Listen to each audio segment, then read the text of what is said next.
Assalamualaikum warahmatullahi wabarakatuh. Alhamdulillahi rabbil alamin. Wassalatu wassalamu ala asyrafil anbiya'i wal mursalin. Sayyidina Muhammad wa ala alihi wa sahbihi ajma'in. Amma ba'd. Para jamaah as-shaimun wa shaimat rahimakumullah. Pada malam hari ini kita masih punya kesempatan dan banyak waktu untuk mendengarkan tausiah nasihat keterkaitan dengan masalah ibadah saum Ramadan. Jamaah rahimakumullah. Ibadah saum Ramadan itu merupakan salah satu proses pembentukan kepribadian muslim yang berkarakter takwa. Salah satu di antaranya, kalau masih banyak proses-proses yang lainnya. Ya rahmakumullah, karenanya pembentukan kepribadian muslim yang memiliki karakter takwa itu akan berhasil manakala dituntun, didampingi oleh disiplin ilmu. Pertama adalah dari sudut pandang disiplin ilmu fikih yang lebih menekankan kepada sah tidaknya ibadah saum Ramadan. Jamaah rahimakumullah, saum Ramadan ini, ibadah Ramadan ini berbeda dengan ibadah-ibadah lainnya. Karena apa? Saum Ramadan merupakan adalah ibadatun mustaqillah, di mana setiap malam wajib niat. Ketika dia lupa niat, maka wajib qada di luar Ramadan. Karenanya kajian fikih ini adalah lebih menekankan kepada ijtihadi Imam Malik, seorang mujtahid mutlak. Begitu sayangnya terhadap umat, kata beliau dalam hasil ijtihadnya, annahu yakfi niyatu sauma syahri Ramadan fi awali laitim minhu. Cukup niat saum Ramadan sekaligus satu malam, sekaligus satu bulan pada malam pertama. Apa tujuannya? Ketika malam-malam berikutnya dia lupa niat, berarti sudah tercover pada malam pertama. Kalau dalam talafuznya, nawaitu sauma syahri Ramadani hajihi sanati fardal lillahi ta'ala. Andai kata setiap malam juga ada niat, itu sifatnya adalah ikhtiyatan, kehati-hatian, khawatir ada jamaah yang belum niat di malam pertama dengan talafuz niatnya nawaitu sauma godin an adai pardi sahri Ramadani hajihi sanati fardal lillahi ta'ala. Para jemaah sekalian, talafuz niat ini terkadang juga ada yang tidak sependapat. Ada yang mengatakan nawaitu sauma godin an adai pardi sahri Ramadana hajihi sanata fardal lillahi ta'ala. Silakan saja, tetapi di kalangan ulama lebih condong adalah Ramadannya diberi baris kasrah. Karena apa? Betul, Ramadan itu merupakan isim ghair munsharif, tetapi ketika dibuntutkan, majrurnya dijarkannya dengan kasrah karena dimudhafkan kepada hajihi sanati. Dalam kaidah ilmu nahwi, wa jurra bil fathah ma la yansurib malam yudhab au yaku ba'da al-radib. Itu kata Imam Malik dalam bait Alfiyahnya. Ramadan boleh dibaca fathah selama tidak dimudofkan dan tidak kemasukan alif dan lam. Jamaah rahimakumullah. Kemudian adalah di samping niat yang sudah pas di dalam syariat, juga perlu kehati-hatian, jangan sampai melakukan jima, jangan sampai melakukan wati, jangan sampai melakukan al-inzal dan sebagainya. Itu dalam pendekatan bahasa fikih yang menekankan sah tidaknya bentuk puasa yang kita laksanakan. Jamaah rahimakumullah. Pendekatan disiplin ilmu yang kedua yaitu adalah dalam perspektif akhlak. Ini yang menentukan ada tidaknya puasa kita berpahala atau tidak. Wajar kalau Syekh Al-Haubawi dalam kitabnya Durratun Nasihin mengutip kaul Imam Ghazali bahwa ada 3 tipe, ada 3 jenis orang di dalam melaksanakan ibadah saum Ramadan. Tipe yang pertama adalah saumul awam. Tipe yang pertama ini adalah puasa yang tidak didampingi, tidak dituntun, tidak dibimbing dengan ilmu, hanya sebatas kapul batni wal fajri an qadhi syahwah. Tidak makan, tidak minum di siang hari hanya untuk memenuhi keinginan hawa nafsu.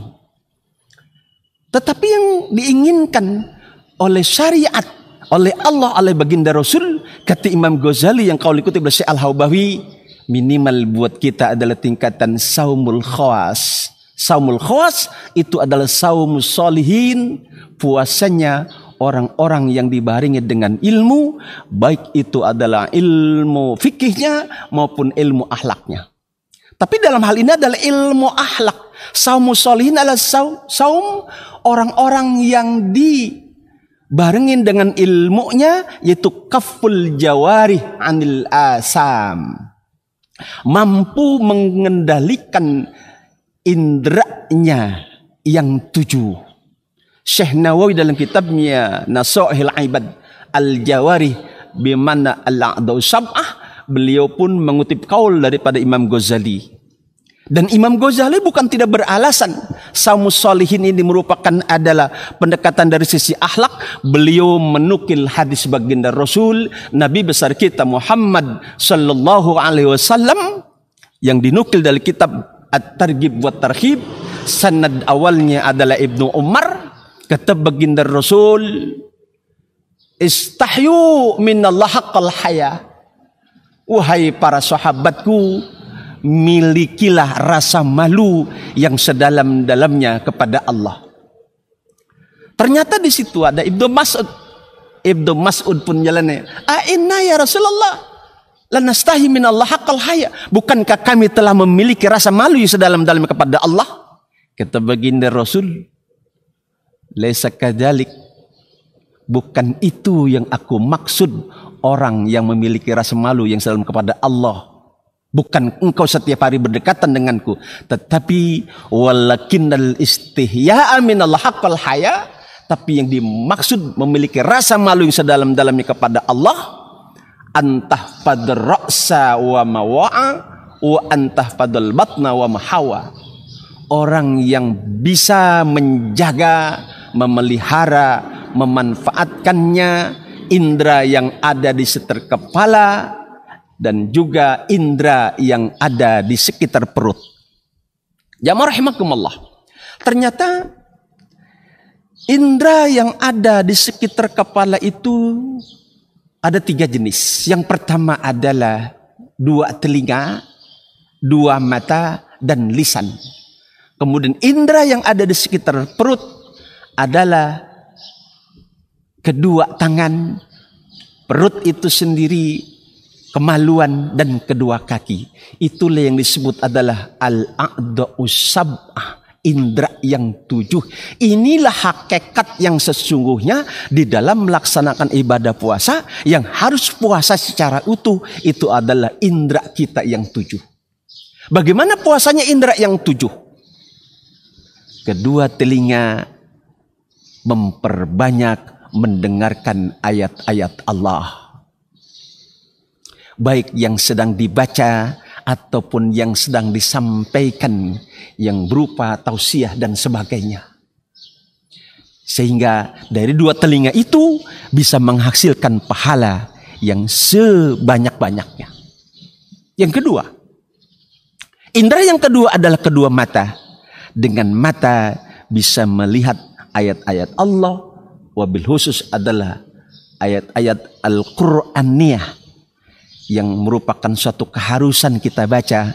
Minimal kita punya target, apakah 1 kali hatam atau 2 kali atau 3 kali. Jangan sampai tidak dimanfaatkan kedua mata ini untuk melihat ayat-ayat Allah. Maaf para jemaah sekalian, ada satu kisah yang amat sangat menarik. Orang yang baru usia kurang lebih 32 tahun, dia positif kena virus corona. Hatinya pun luar biasa berdebar rasa ketakutannya. Tetapi dia masih punya sandaran yang di atas segala-galanya Allah. Dia niatkan selama dia menjalankan inkubasi 14 hari, dia hatam Al-Quran. Selesai 12 hari, yang awalnya dia niat agar penyakit virus corona diangkat oleh Allah. Subhanallah, dengan tilawah Al-Quran mampu terhindar. Allah angkat penyakit coronanya. Ini bisa dicoba oleh saudara-saudara kita jemaah rahimakumullah yang mungkin ada dari kalangan umat Islam yang terjangkit positif virus corona. Jemaah rahimakumullah, indera yang ketiga adalah lisan. Dari lisan ini bisa menghasilkan pahala. Juga sebaliknya dari lisan ini bisa membatalkan pahala puasa. Kemudian indera yang berikutnya adalah yang keempat. Itu adalah perut. Ya rahmatullah. Keinginan Allah dan baginda Rasul, indera perut ini apa yang akan dimakan, apa yang akan diminum, harus selalu memperhatikan kehalalan makanan dan minum yang akan kita masukkan ke perut kita. Sebab apa jemaah rahimakumullah? Makanan yang halal, minuman yang halal akan mampu menjadi energi di dalam tubuh kita dengan sebaik-baiknya. Makanya salah satu di antara untuk menangkis virus corona, antibodi ini amat sangat menentukan. Vitamin tercukupi semuanya, insya Allah virus corona pun tidak akan masuk ke tubuh setiap orang yang akan diserangnya. Bahkan para jemaah rahimakumullah, kalau sebaliknya, kalau orang terbiasa makan minum dari rezeki yang haram, kata baginda Rasul, orang ini berhak untuk dilemparkan ke dalam neraka Allah Subhanahu wa taala. Syekh Mansur Ali Nasib dalam kitabnya At-Tajul Jami', saking sayangnya baginda Rasul kepada kita, beliau sampaikan, luqmatan min haram lam tuqbal salatuhu arba'ina yauman.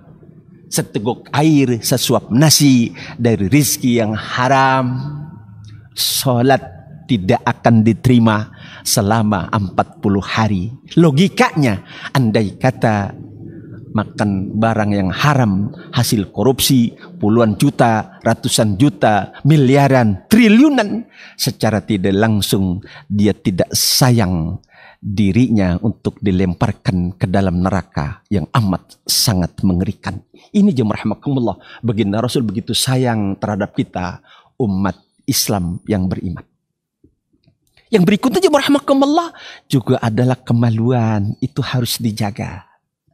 Hati-hati jemaah rahimakumullah, penyakit virus sejenis HIV sampai tingkatan AIDS Maaf, sampai hari ini tidak ada yang bisa menyembuhkan apapun jenis obatnya. Karena apa? Penyakit HIV sampai tingkatan AIDS itu levelnya bukan musibah ujian, tapi musibah bisa berbentuk ajab, murka, laknat dari Allah Subhanahu wa ta'ala. Andai kata ditemukan pun obatnya hanya untuk memperlambat kematian. Ya marhamakumullah. Karenanya Allah di dalam Al-Quran yang dicontohkan oleh baginda Rasul, silahkan andai kata mampu boleh punya istri lebih dari satu, tapi alangkah baiknya dengan persetujuan daripada istri yang pertama. Itu lebih indah, sebagaimana dicontohkan oleh Siti Khadijah dan Siti Sarah, istri Nabi Allah Ibrahim alaihissalam. Yang terakhir, yang ketujuh adalah kaki. Kaki ini rahmakumullah yang bisa mengantarkan kepada kebaikan, bisa mengantarkan kepada perilaku maksiat. Bahkan dalam Al-Quran surah Yasin, Al-yawma nakhtimu ala afwahihim wa tukallimuna aydihim wa tashhadu arjuluhum bima kanu yaksibu. Ya rahmakumullah. Ternyata dari indera yang tujuh bisa dimanfaatkan semaksimal mungkin, lebih-lebih di bulan suci Ramadan ini, akan mampu menghapus dosa-dosa di masa lalu yang dilakukan oleh indera yang tujuh ini. Tetapi sebaliknya, andai kata indera tidak dimanfaatkan, tidak dijaga dengan sebaik-baiknya, tidak menutup kemungkinan akan mampu menghapus pahala yang sudah terkumpul dengan perilaku yang dilakukan oleh indera yang tujuh. Ya rahmakumullah. Ternyata Imam Ghazali memaparkan panjang lebar dalam kitab Ihya-nya, orang itu selamat tidaknya di alam kubur tergantung bisa tidaknya dia memanfaatkan indera yang tujuh ketika dia berada di alam dunia. Karena apa? Ketika malaikat Zabaniyah akan memproses, akan menyengat, akan mengajab tubuh mayat, itu indera yang tujuh akan berbicara. Ketika malaikat Zabaniyah akan menyentuh indera telinganya, telinga akan berbicara, wahai malaikat Zabaniyah, jangan kau sentuh si almarhum atau almarhumah. Karena apa? Aku sebagai telinga ketika di dunia selalu dimanfaatkan untuk mendengar ayat-ayat Allah, baik ayat Qur'annya maupun ayat-ayat kauniyah, ilmu Allah yang sudah menjadi satu disiplin ilmu dan sebagainya. Kalau tujuh indera itu jawabannya sama, maka malaikat Zabadiyah dengan sendirinya dia akan tinggalkan si almarhum, almarhumah. Disitulah langsung Allah berikan apa yang disebut nikmat kubur. Nikmat kubur sama dengan surga, azab kubur sama dengan neraka. Penjelasan Ibnul Qayyim Al-Jauziyah dalam kitabnya Alam Ruh. Mudah-mudahan tausiah Ramadan ini ada hikmah dan manfaatnya, dan mudah-mudahan pula di bulan suci Ramadan ini makhluk Allah yang namanya virus corona Allah kembalikan kepada tempat semula, sehingga bangsa Indonesia khususnya dan negara-negara lain di dunia umumnya terbebas dari penyakit ini. Sebab apa? Efek samping negatifnya amat sangat memprihatinkan, mengerikan, terutama adalah dari sisi ekonomi. Kurang lebihnya mohon maaf. Billahi taufiq wal hidayah. Wassalamualaikum warahmatullahi wabarakatuh.